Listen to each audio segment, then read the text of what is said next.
9 February 1943 ಜರ್ಮನಿಯಿಂದ ಒಂದು German submarine ಹೊರಗ್ ಬರುತ್ತೆ. ಈ ಸಬ್ಮರೀನ್ ಅಲ್ಲಿ ಬರೀ ನಾಜಿ ಸೋಲ್ಜರ್ಸ್ ಇದಾರೆ. ಈ ನಾಜಿ ಸೋಲ್ಜರ್ಸ್ ಮಧ್ಯದಲ್ಲಿ ಒಬ್ರು ಇಂಡಿಯನ್ ಕೂಡ ಇದ್ದಾರೆ. ಅವ್ರ ಹೆಸರು ಬಂದು ಮಿಸ್ಟರ್ ಮತ್ಸುದಾ. ಈ ಸಬ್ಮರೀನ್ ಗೆ ಬರೀ ಒಂದೇ ಟಾಸ್ಕ್ ಇರೋದು, ಏನಂದ್ರೆ ಸೌತ್ ಸೈಡ್ ಹೋಗಿ ಅರೌಂಡ್ ಆಫ್ರಿಕಾ ಮಿಸ್ಟರ್ ಮತ್ಸುದಾನ ಜಾಪನೀಸ್ ಸಬ್ಮರೀನ್ ಗೆ ಟ್ರಾನ್ಸ್ಫರ್ ಮಾಡ್ಬೇಕು. ಕೇಳೋದಕ್ಕೆ ಎಷ್ಟು ಈಸಿ ಆಗಿದೆಯೋ ಅಷ್ಟೇ ಕಷ್ಟವಾಗಿದೆ ಈ ಟಾಸ್ಕ್. ಯಾಕಂದ್ರೆ ಓಷನ್ ಅಲ್ಲಿ ಬ್ರಿಟಿಷ್ ಸೋಲ್ಜರ್ಸ್ ಇದಾರೆ.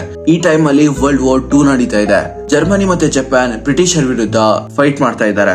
On 26 April 1943 almost 1.5 month travel ಮಾಡಿದಾದ್ಮೇಲೆ ಜರ್ಮನ್ ಸಬ್ಮರೀನ್ ಮಡಗಾಸ್ಕರ್ ರೀಚ್ ಆಗುತ್ತೆ. And opposite side Japanese submarine mister ಮತ್ಸುದಾಗೋಸ್ಕರ ಕಾಯ್ತಾ ಇದೆ. ಆಲ್ಮೋಸ್ಟ್ 2 ಡೇಸ್ ವರೆಗೂ 2 ಸಬ್ಮರೀನ್ಸ್ ನೀರಲ್ಲೇ ಸುತ್ತಾಡ್ತಾ ಇತ್ತು because of storm. Almost 2 days ಆದ್ಮೇಲೆ ಜರ್ಮನ್ ಸಬ್ಮರೀನ್ ಇಂದ ಮಿಸ್ಟರ್ ಮತ್ಸುದಾ ಹೊರಗ್ ಬರ್ತಾರೆ. ಒಂದು ದೋಣಿಯಲ್ಲಿ ಪೆಡಲಿಂಗ್ ಮಾಡ್ತಾ ಜಾಪನೀಸ್ ಸಬ್ಮರೀನ್ ನ ರೀಚ್ ಆಗ್ತಾರೆ. ಮಿಸ್ಟರ್ ಮತ್ಸುದಾ ಬೇರೆ ಯಾರು ಅಲ್ಲ, ನೇತಾಜಿ ಸುಭಾಷ್ ಚಂದ್ರ